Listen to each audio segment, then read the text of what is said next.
Welcome to the deep dive. Today, we are taking a really close look at a fascinating set of notes on language psychology. Yeah, we are going to figure out exactly why we use the word sorry so much and, more importantly, how to stop doing it. Right. And I want to mention right up front, this conversation is designed specifically with you in mind, especially if you are currently learning or, practicing your English. Definitely. We're going to make sure the pacing is comfortable, keep the vocabulary clear, and just really break down the hidden emotional weight behind the everyday words we choose. Exactly. So, to start off, just think about your own daily habits for a second. Have you ever noticed how often you say, "I'm sorry" in English, even when you haven't actually done anything wrong? Oh, it is such an incredibly common reflex. When you step into a crowded room, someone bumps into your shoulder, and somehow you are the one who blurts out an apology. Yes, that happens to me constantly. I actually have to confess, I'm a bit of an apology monster in my own life. An apology monster. I love that. It's true, though. Just yesterday, I took maybe 2 hours to reply to a casual text message, and my immediate instinct was to start my reply with, "Sorry for the late response." Right, yeah. Or like starting an email with, "Sorry to bother you." Yes, exactly. If I need to ask a coworker a basic question, I always say, "Sorry to bother you." It almost feels like I'm using the word as a protective shield, Especially when I feel a tiny bit unsure of myself. Using it as a shield is actually a very accurate way to describe it. When we communicate, particularly when we are speaking a language we are still actively mastering, we lean on those familiar phrases. Because we want to be seen as polite, right? We want to be accommodating. Exactly. We want to protect ourselves from potential judgment. But there is a catch to that. Well, yeah, because I've been noticing that the shield is actually incredibly heavy. The more I apologize for every little thing, the worse I feel about myself. I'm not surprised. It leaves you feeling pretty drained, doesn't it? It really does. It doesn't even feel like I'm just being polite anymore. I just feel exhausted. And that drained feeling is exactly what the research in our source notes addresses. To understand why it feels so bad, we have to look at the psychological root cause. Okay, so what is actually happening in our brains when we do this? Well, in psychology, this habit is referred to as over-apologizing. And let's actually highlight that word for our English learners. To over-apologize just means to say sorry way too much. Right. Way more than is actually necessary. Exactly. And while on the surface it looks like standard politeness, the data suggests it almost always stems from a place of deep insecurity. Insecurity. So, meaning a lack of confidence in that specific moment. Like I'm afraid of how the other person is evaluating me. Yes, that fear of being disliked is the primary driver here. When you feel insecure, you use the word sorry to intentionally make yourself smaller in the interaction. Oh, wow.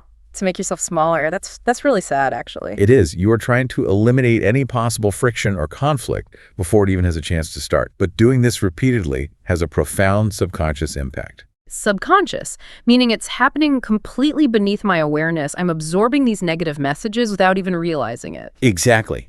Every single time you apologize for something that isn't your fault, you are feeding a very specific narrative to your own brain. What kind of narrative? You are repeatedly telling yourself, I am a problem, I am an inconvenience, I messed up. If you do that 10 or 20 times a day, you are quietly programming your mind to believe that your mere presence is a burden. Okay, let's pause and define that word too. Burden. B-U-R-D-E-N. Right, a burden is a heavy load.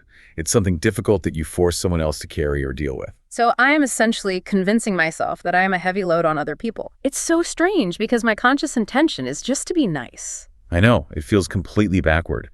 And it goes even deeper than that because this habit doesn't just affect you internally. It fundamentally changes the dynamic with the person you are speaking to. Wait, how so? Well, over-apologizing invisibly transfers your anxiety and your sense of heaviness directly to the listener. Hang on, let me push back on that a little bit.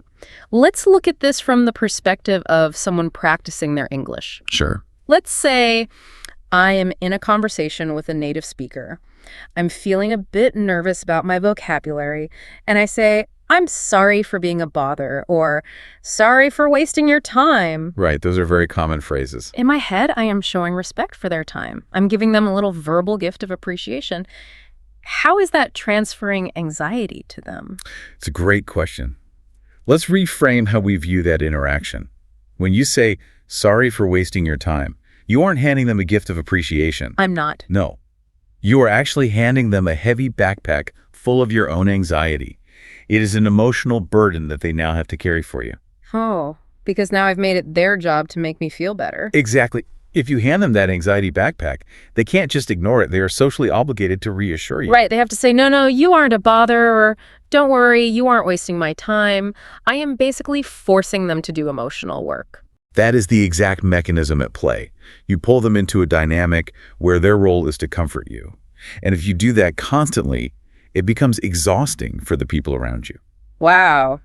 That paints such a clear picture. I always thought I was being so low maintenance by apologizing. Most people do think that, but you are actually demanding their emotional energy. They have to continually manage your insecurity, which makes the relationship feel like work.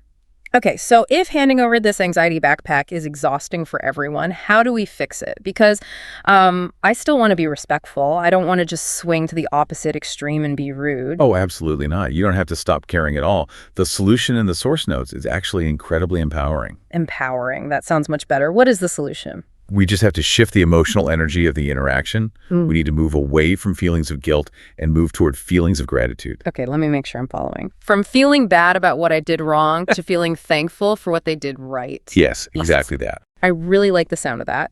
And gratitude, just to clarify for our listeners, is the feeling of being thankful. But how do we actually execute that shift using our everyday language? We do it by comparing how people naturally react to the word sorry versus the phrase thank you. Okay, let's compare them. As we just discussed, sorry forces the other person to expend energy to comfort you. It focuses the entire conversation on your flaw. Right. And thank you. Thank you, however, praises the other person. It highlights their virtue, their patience, or their generosity. Okay, the source notes use a really brilliant metaphor to illustrate this, don't they? The spotlight analogy. Yes, I love this part. So for those of you listening right now, I want you to imagine a bright theatrical spotlight in a very dark room. Okay, I'm picturing it. Whatever that light shines on is the only thing anyone can see. Now imagine you're running late to meet a friend at a coffee shop. A classic scenario. You finally arrive, you're out of breath, and the first thing you say is, "Sorry, I'm late." Think about where that psychological spotlight is pointing. Oh, it is pointing right at me. And not even the good parts of me. It is pointing directly at my mistake. Exactly. You are literally forcing your friend to focus on the fact that you messed up their schedule. And that makes the atmosphere of the greeting feel so tense, the energy just immediately drops. But if you arrive at the coffee shop and instead you say, "Thank you for waiting for me," what happens to the light? The spotlight moves. I take the light off of my own mistake and I shine it brightly onto their patience. Yes, you flip the narrative entirely. By simply shifting the language, you instantly transform your own role. How so? Well, you go from being a wrongdoer who is making mistakes to a grateful person who recognizes a favor. Oh, and my friend's role changes too. They go from being a frustrated victim who had to sit there and wait to being a generous giver who offered me their time. Exactly. The whole relationship warms up immediately. It's like I'm taking a flashlight that I've been pointing at my own muddy shoes and instead shining it directly onto their beautiful welcome mat. That is a perfect way to describe it. Pointing it at the muddy shoes just brings everyone down. When you say thank you, you validate their kindness. Let's define validate for our English learners. It basically means to recognize or prove that something is valuable and worthwhile. Right. You are recognizing their actions as worthwhile. And you are doing all of this without needing complex vocabulary or long explanations. It really is just two simple words that shift the entire social dynamic. I can actually feel the difference in my physical posture when we talk about this. What do you mean? Well, when I think about saying sorry, my shoulders naturally slump forward. I feel smaller. But when I think about saying thank you, I naturally stand up a bit straighter. I feel more open. That makes total sense. Yeah. Because one word drains your energy by focusing on your deficits, and the other creates energy by focusing on connection. This all sounds so wonderful in theory. But, you know, when you are in the middle of a real conversation, especially if you are actively translating thoughts in your head, that reflex to apologize is incredibly strong. Oh, it is deeply ingrained. Breaking a habit like that isn't easy. So how do we actually rewrite this script in our daily lives? What can we physically do? We have to actively practice the alternatives. Yeah. The source material provides a highly practical guide for this. It's a sort of do this, not that list. I love a practical breakdown. Oh, Let's step into the language lab and talk through a few of these. I will give you a common situation where my instinct is to over-apologize. And I will help you figure out how to flip the spotlight. Sounds good. Okay, let's start with a really common social scenario. I'm having a terrible day. I call a friend, and for 10 solid minutes, I am just venting. Okay, venting. Just letting out all your frustrations and complaining. Exactly. And afterward, I usually feel this wave of guilt for talking so much, and my reflex is to say, I'm so sorry for venting. Right. And when you say sorry for venting, you are essentially labeling yourself as an annoyance. Yeah. You are telling your friend that they just endured a negative experience. So what should I say instead? Instead of doing that, try saying, thank you for listening to me. Thank you for listening. Oh, wow. That immediately changes the whole vibe of the phone call. Doesn't it? Yeah. I'm acknowledging that they were being a supportive, caring friend rather than focusing on the fact that I was being a burden. It ends the conversation on a high note. Exactly. You are validating them. Yeah. Let's look at a workplace scenario next, because that is a major source of anxiety for people. Yes. Let's say I am writing an email in English, which can be stressful, and I accidentally use the wrong word or I misunderstand a small task. A very common occurrence. My colleague points it out, and my gut reaction is to immediately reply with, sorry for making a mistake. That is a huge trigger for a lot of people. But instead of drawing all the attention to your error and making yourself look incompetent, you can easily rephrase it. What's the alternative? Say, thank you for understanding, or perhaps, thank you for catching that. Oh, thank you for catching that is really clever. It validates their attention to detail. Precisely. It makes them feel smart and helpful instead of making me feel foolish. That is so practical. There is actually another variation of this that is especially relevant for language learners. Have you ever heard someone say, sorry for my bad English? Oh, all the time. I hear it constantly. I've probably said it myself. That is the ultimate example of pointing the spotlight at your muddy shoes. When you say, sorry for my English, you force the listener to suddenly evaluate your grammar. You are literally asking them to look for your flaws. Yes. If you instead say, thank you for your patience, you highlight their grace. The focus shifts entirely away from your language skills and onto their kindness. That is such a crucial tip. Okay, here is one more scenario. You are learning a new software program at work, or maybe you're just taking a little longer to formulate your sentence in a conversation. Okay, the silence stretches out. You feel the pressure. And you feel the intense urge to say, sorry, I'm so slow. That phrase severely reinforces your own insecurity. If you change the script to, thank you for having patience with me, you empower both of you. Empower, meaning to give someone power or confidence. Exactly. You empower yourself by not acting like a failure.